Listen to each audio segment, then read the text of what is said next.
Olá, seja bem-vindo ao Claro como Água, o podcast da iniciativa Vimeiro Explica, em parceria com a Rádio Observador.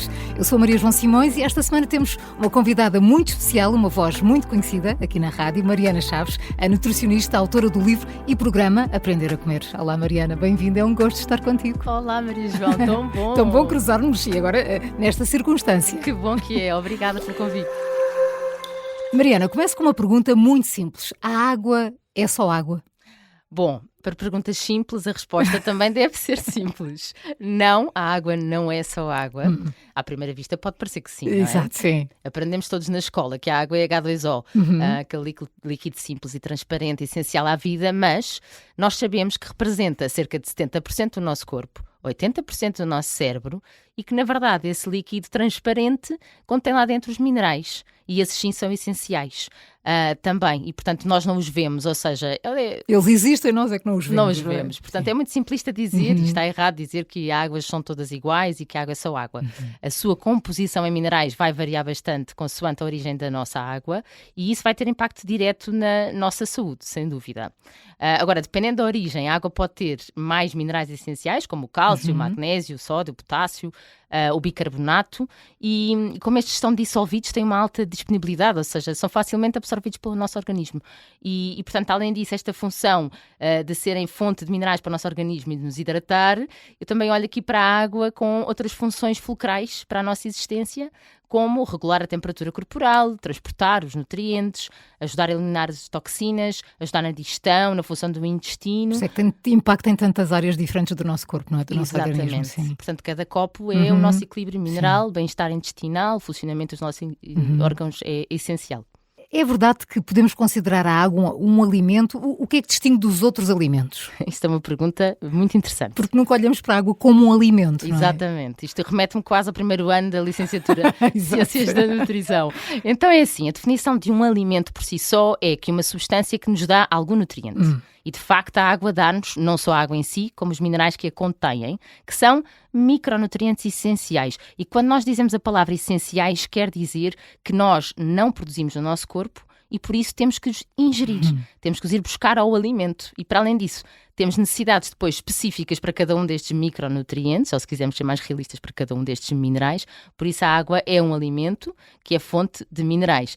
Agora, respondendo à tua segunda pergunta, se a água se distingue dos outros alimentos ou não, e a verdade é que sim, porque a água não tem valor energético, não tem calorias, mas na verdade a água vai ser o veículo que vai permitir que os nutrientes cheguem às nossas células.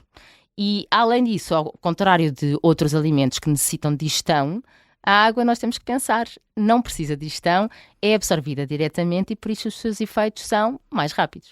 Hoje vamos mudar aqui um pouco as coisas e vamos fazer um jogo, uma espécie de polígrafo da água. Vou dizer-te algumas informações associadas à água e aos minerais e vou pedir que me confirmes se consideras verdade ou mito e que dês assim uma breve explicação. Vamos a isso, Mariana? Vamos a isso, vou só beber a minha água para garantir que vou estar concentrada nas tuas perguntas. Vamos a isso. Vamos lá. Tenho de beber 2 litros de água por dia? Então, resposta rápida, mito. Mito. Devíamos ter aqui um sonzinho, era mito. Então, não é universal os 2 litros. Devemos personalizar e quem nos está a ouvir, eu acho que seria útil agora agarrar numa caneta e num papel para escrever aqui exatamente os números, porque podem fazer os cálculos em casa das suas necessidades. Então, vamos perceber que há vários fatores que vão mudar aqui as nossas necessidades. Uma delas é o nosso peso, porque a conta vai ter o nosso peso, atenção a isto. Outra delas é a idade, outras é o sexo, a composição corporal em termos de gordura.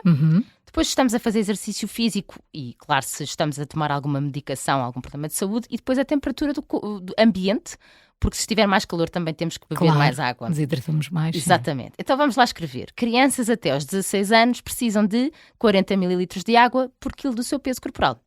Exemplo, uma criança que 15 anos que pesa 50 quilos vai precisar de 2 litros. Como é que eu fiz a conta? 50 vezes 0,04. Agora um adulto com índice de massa corporal normal, portanto, que não está com excesso de gordura, vai precisar de 35 mililitros por quilo de peso. Um adulto com excesso de gordura já só vai precisar de 30 mililitros por quilo de peso. Às vezes nós fazemos aqui quase como se fosse um arredondar, que é para os adultos em geral vamos considerar 33. Sim. Seja aqui entre 30 e 35. Mas isso dá? Imagina, nós multiplicarmos, se fizermos aqui 60 quilos e multiplicarmos por 30 mililitros uma pessoa que está com excesso de gordura, vai-lhe dar 1,8 litro. E é literalmente isto que eu digo, que é os 60 quilos vezes 0,03 para quem tem excesso de gordura, ou 0,035 para quem não tem excesso de gordura. Nos idosos, estas necessidades já vão ser de 25 mililitros. Pois baixo. Portanto, imagina um idoso que pesa 60 quilos, vai ser 60 vezes 0,025. Portanto, isto parece confuso, mas quando nós fazemos o nosso próprio cálculo é fantástico, porque conseguimos perceber muito bem quais são as nossas necessidades. Agora imagina, uma mulher adulta com peso normal de 50 quilos. Portanto, ela vai ser 50 vezes 0,035, dá 1,75 litro. Mas ela está grávida. E ela está numa altura da vida dela que tem mais necessidades. Então vai juntar mais cerca de 700 mililitros. Convém, não é? E isso eu acho que são informações muito úteis para a saúde das pessoas. Mariana, e a cor da urina também é um indicador se somos ou não hidratados? Sem dúvida, é um indicador muito prático. É, não é? E tem que ser, quanto mais clara, transparente e inodor, portanto sem odor, melhor. E um truque que eu costumo dar é sempre que vamos à casa de banho, a seguir a lavar as mãos, devemos beber um copo de água. E assim vamos controlando bastante mais a nossa ingestão de água diária. Excelente dica. Agora, outra questão. Se tenho sede, é porque já estou desidratado? Verdade. Então, a sede é um sinal fisiológico importante, mas não é o primeiro. Atenção. Ou seja, o centro da sede, que é na mesma zona do centro da fome, no nosso cérebro, que é o hipotálamo, por isso às vezes achamos que estamos com sede. Aliás, às vezes achamos que estamos com fome, mas na verdade estamos desidratados, com sede. E por isso vale a pena beber um copo antes de acharmos que queremos atacar alguma comida. Exatamente, isso é ótimo. Mas então, o centro da sede só está ativado quando a desidratação já começou. E a sede é-nos inata, é verdade. Nós nascemos no início vamos desenvolvendo a nossa capacidade de ter sede, mas precisa ser trabalhada e estimulada. Porque, não sei, Maria João, se já te apercebeste disto, mas quanto menos bebemos, menos sede sentimos. Verdade, sim. É mesmo. E, portanto, temos mesmo que ter objetivos concretos para conseguirmos manter o nosso sistema de sede realmente a funcionar muito bem. Agora, é verdade que se tenho sede é porque estou desidratado, mas o oposto já não é verdade. Ou seja, só para confundir aqui um bocadinho o nosso polígrafo. Ou seja, a afirmação, se estou desidratado, então tenho sede, não é verdadeira. Porquê? Porque, por exemplo, em idosos, em que a sensação de sede já está diminuída, portanto, é uma diminuição que resulta do envelhecimento normal. Isto vai aumentar o risco de desidratação silenciosa, portanto, eles não sentem sede. Pois. Não é? Então, não quer dizer que eu como não sinto sede é porque eu não estou desidratado. Não, é o contrário. Se calhar é porque o sistema da sede ainda não está mesmo, ou já não está tão apto, mas a verdade é que não devemos esperar por ter sede para beber água. E adicionar eletrólitos na água, precisamos mesmo disso? Mito. Olha, é uma boa pergunta, até porque está na ordem do dia. Completamente, sim. Primeiro que tudo eu vou explicar o que são eletrólitos. Começar por aí, sim. Não é? Porque eu acho que de repente nós ouvimos as mesmas coisas, mas com outros nomes e parece-nos interessante. Então, e depois há muita gente que nem procura saber precisamente o que são, o que é isto. Exato, começar pelo início, não é? Então os eletrólitos são os minerais. É o sódio, o potássio, o cálcio, o magnésio, o cloreto, que estão dissolvidos nos nossos fluidos corporais, portanto nós temos no nosso corpo e nós precisamos deles, eles ajudam na regulação da hidratação, sim senhora, porque muitas vezes é utilizado como marketing para os eletrólitos, de que nós precisamos de eletrólitos para nos hidratar melhor. É verdade, mas por isso é que as águas, quando têm mais minerais, também nos hidratam melhor. Também precisamos dos eletrólitos para a função nervosa e para a contração muscular. Sim, senhor, os desportistas então têm uma necessidade aumentada. Agora, será que precisamos de adicionar à água que bebemos no dia-a-dia? Na maioria dos casos, não. Se bebemos uma água com uma boa quantidade de minerais, não. Se temos uma alimentação equilibrada com frutas, vegetais, leguminosas, já estamos a ingerir os ditos eletrólitos em quantidade suficiente. E eu gosto de fazer uma analogia, por exemplo, com os ovos do pequeno almoço. Imagina, Maria João, que tinhas comido ovos no pequeno almoço. E se te perguntassem, então, quando comes os ovos, se calhar vais precisar de juntar o suplemento de colina e de proteína, ou seja, que são nutrientes que já existem dentro desse ovo. Não, naturalmente já existem, então eu não preciso estar a adicionar ainda mais. Exceções, não posso deixar de dizer, enquanto nutricionista, exceções é se tivermos diarreia ou vómitos, se tivermos um calor extremo onde há perdas de líquidos e de minerais, ou um exercício físico muito intenso. Aí sim faz sentido repor os eletrólitos, há soluções apropriadas para isso, mas para o dia-a-dia. Não há necessidade. Não há necessidade. A água alcalina regula o pH do corpo? Mito. O nosso corpo, estando saudável, regula de forma autónoma e eficaz o pH sanguíneo, através dos rins e dos pulmões, através da respiração. A água alcalina não altera o pH do nosso corpo, é totalmente mito. E a água engarrafada é melhor do que a torneira? Eu acho que podemos... Isto é uma pergunta difícil, Maria João. É difícil, mas a resposta com certeza que será... Nós sabemos muito melhor o que está na água engarrafada do que é que vem da torneira. Exatamente. Em termos de tratamento, não é? Exatamente. Ou seja, não estamos a falar de água potável, não é? Não é essa a pergunta. Não nos vamos enganar. Portanto, aqui quando nós falamos de uma água engarrafada, estamos a dizer que estamos a comprar uma água que é mineral e que, portanto, está engarrafada, não é? Que não nos vem de outra forma para as nossas mãos e tem uma composição em minerais diferente. Mas também sem risco de contaminação, que em determinadas alturas da nossa vida é determinante, por exemplo, para os nossos bebés, para casos de tratamentos oncológicos, etc. É mesmo determinante nós sabermos que podemos contar com uma água que não tem contaminação. E depois vamos nos lembrar aqui de que a água da torneira não chega do paraíso, não é? Ela chega dos nossos canos, que não sabemos como estão, e claro que houve um controle microbiológico com cloro, mas o cloro continua a existir na nossa água. Também temos que nos lembrar que há contaminação do solo, resíduos e, portanto, a água engarrafada já nos garante que estes compostos não estarão lá. Há fases da vida em que a escolha da água importa mais? Eu diria que sim. Há alturas em que nós temos mais exigências nutricionais, não é? Portanto, na nossa gravidez ou na gravidez da mulher tens necessidades aumentadas, por exemplo, magnésio e cálcio e, portanto, estes nutrientes dão um apoio importante e podemos pensar na água como uma boa fonte, na amamentação sem dúvida e muitas vezes até é falado como uma ótima escolha, mas águas que tenham mais ricas em magnésio e também em cálcio. Na menstruação também, porque é uma fase da vida da mulher. Eu sei que estou só a falar da mulher, mas já vou incluir aqui os homens. É o quê? É o quê? Mas a verdade é uma realidade. Não é? Nós temos sim. E temos sintomas de mais irritabilidade, mais fadiga, e a verdade é que a água é essencial também nestes fatores em termos neurológicos, mas nós perdemos também muita água e, portanto, se pudermos encontrar águas que nos dão estes minerais nessa altura é importante. Mas pensemos também em jejum intermitente, que é uma coisa que o homem é muito capaz de fazer, o corpo do homem aceita muito bem o jejum intermitente. Então, muitas vezes é como surgir dores de cabeça ou cansaço, que são sinais clássicos de desidratação e de baixa de eletrólitos, e às vezes as pessoas dizem, eu não tolero jejum, não posso não comer porque fico cheia de dores de cabeça, e a minha pergunta é, mas você garantiu bem a sua hidratação e a hidratação com minerais ou simplesmente fechou a boca e não deixou entrar lá nada?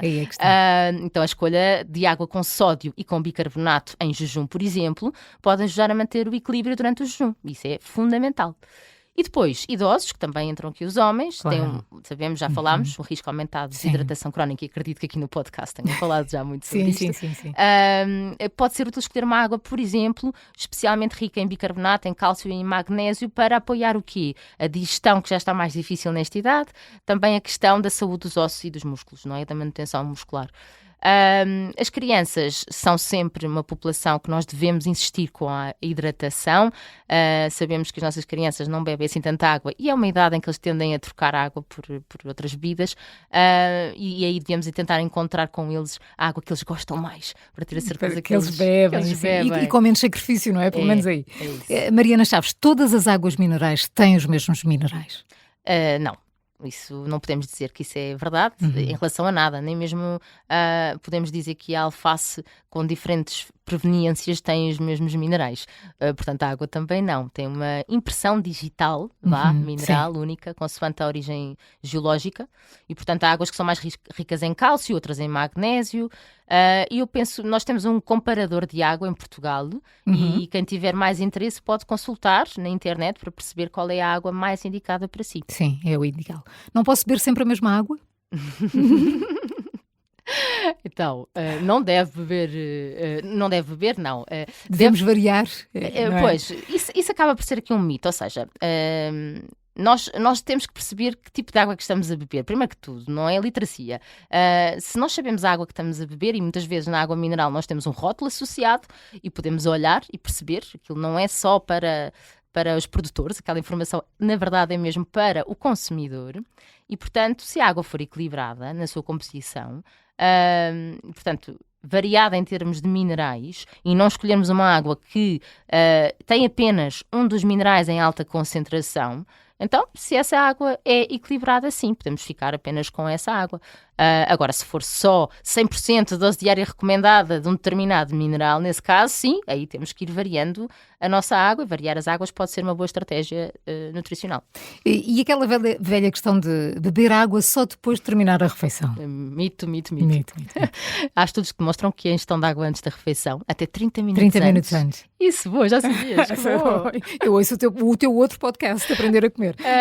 Então, muitas vezes conseguimos comer menos na refeição, e isso já em estudos traduz-se numa perda de peso maior, e portanto eu acho que é um achado importante nós termos essa informação. Portanto, durante a refeição deve-se beber pequenas quantidades, especialmente se tivermos refluxo, se tivermos pior digestão, antes devemos beber, e depois devemos beber água ao longo do dia, isso é muito importante. E aquela parte, água morna, faz melhor durante a refeição, ou isso não está aqui? Mas... Olha, não, a água morna, quando acordamos, por exemplo... Quando dizemos água morna, por exemplo, o chá, a refeição. Isso. Então, o chá de manhã, quando acordamos, é fundamental, porque nós sabemos que relaxa o nosso tubo digestivo e, portanto, é fundamental pela água da manhã, seria muito útil.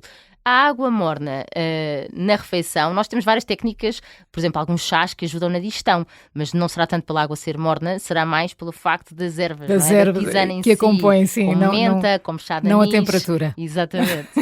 Então vamos continuar com o nosso polígrafo. Água gelada, olha para a oposição, água gelada faz mal? Mito! Até porque imagina, a quantidade de ouvintes que adoram água gelada, se eu dissesse agora que era verdade, se calhar bebiam menos água, não bebam menos água, podem beber água gelada. Para a maioria das pessoas não faz mal. Há estudos que sugerem, mas ainda tem que se comprovar cientificamente de forma mais robusta, que pode afetar negativamente a microbiota intestinal, principalmente em pessoas com sensibilidades digestivas. Mas isto é só uma sugestão. Na verdade, a água gelada não faz mal. E como eu te dizia, olha, de manhã acho que devemos escolher água, os ditos chás, ou água à temperatura ambiente, para favorecer a motilidade intestinal, para relaxar o nosso tubo digestivo. Antes das refeições, para quem quiser controlar o seu peso, meio litro de água fria naqueles 30 minutos antes pode ajudar aqui na ingestão calórica. Agora, no resto do dia, água à temperatura ambiente ou água que gostar, para que beba água. É mais importante que beba água. E se comer bem, não preciso me preocupar com os minerais na água? Oi, mito. Mesmo com uma alimentação equilibrada, a água pode ser uma fonte excelente de minerais e nós não podemos dissociar uma coisa da outra. Se a água é um alimento, quando nós dizemos que temos uma alimentação equilibrada, quer dizer que a nossa água também é equilibrada. Portanto, tudo vai acabar por ter o mesmo objetivo. E já agora deixa aqui... É quase como se fosse a roda dos alimentos e lá no meio também está a água, Exatamente, não é? É parte fundamental, é por isso que ela está no centro. Não podemos mesmo descurar. Agora aqui uma dica para o verão, se calhar, que é muito importante. Muitas pessoas dizem, eu fico com imensa retenção de líquidos, portanto eu não posso beber água. Que é o oposto. Acontece-me a mim. Temos que beber mais água. Na verdade, se escolhemos uma água com mais potássio e mais magnésio, vamos conseguir equilibrar melhor os valores de sódio, então nós vamos conseguir ter menos retenção de líquidos. Portanto, essa pode ser uma boa escolha para quem faz retenção de líquidos. Agora, de certeza que se reduzirem o consumo de água, o corpo é super inteligente e vai reter mais. Portanto, não, é o oposto. Retenção de líquidos, vamos beber mais água. Beber mais água. E a biodisponibilidade dos minerais é maior na água do que nos alimentos, Mariana? Olha, isto remete um bocadinho àquilo que eu expliquei no início, de que a água não precisa de digestão, não é? Portanto, os minerais estão lá dissolvidos e nós conseguimos absorvê-los muito bem. Agora, já nos alimentos, os alimentos são complexos, por isso é que nós dizemos que devemos comer os alimentos no seu estado natural, não é? Não totalmente transformados. Portanto, porquê? Porque nós temos fibras, temos, por exemplo, fitatos nas leguminosas e também alguns vegetais, que são basicamente substâncias que existem nos alimentos naturalmente e que os protegem exatamente contra tudo e contra todos, ou seja, quase como se não deixassem que esses minerais saíssem. E, portanto, claro que há mais dificuldade em absorver na totalidade os minerais que vêm de um alimento que está protegido do que na água onde ele está apenas dissolvido. E a terminar, Mariana, a água tem sabor? É aquela pergunta. A água tem que ter sabor. E por isso é que há pessoas que dizem que gostam das águas portuguesas, e eu especialmente acho que as nossas águas portuguesas são muito boas. A água natural, portanto, sem sabores adicionados na água que estamos aqui a falar, pode ter sabor, Porquê? Porque é mais rica em determinados minerais. Por exemplo, se for mais rica em bicarbonato, vai ter um sabor ligeiramente salgado. E se for mais rica em cálcio, o sabor vai ser mais suave. Por isso aqui é importante saber que a água, sim, deve ser escolhida também por essa parte organolética e que as pessoas devem procurar a sua preferência, sem dúvida. É uma questão de gosto, não é? Como isso. tudo. Exatamente. Mariana, eu acho que depois de hoje já não podemos dizer que água é só água, que foi assim que começámos este podcast. Há muito mais do que um simples copo, desde as quantidades que consumimos aos minerais que nos alimentam. Obrigada, é sempre um gosto ouvir-te. Obrigada, Mariana. Obrigada, Maria. Obrigada, foi um gosto mesmo. Aproveito para partilhar aqui uma curiosidade. Sabia que a desidratação pode afetar o seu humor e a capacidade de concentração? É verdade. Às vezes não precisamos de café, mas sim de um copo de água. Espero que tenha gostado de mais um episódio do podcast Claro Como Água, da iniciativa Vimeiro Explica. Se está com sede de saber mais, não há problema. Os episódios estão todos disponíveis em podcast, nas várias plataformas digitais e no site do Observador. Eu sou a Maria João Simões, marcamos encontro daqui a 15 dias. Até lá, não se esqueça, beba água todos os dias e de preferência mineral. Até ao próximo episódio.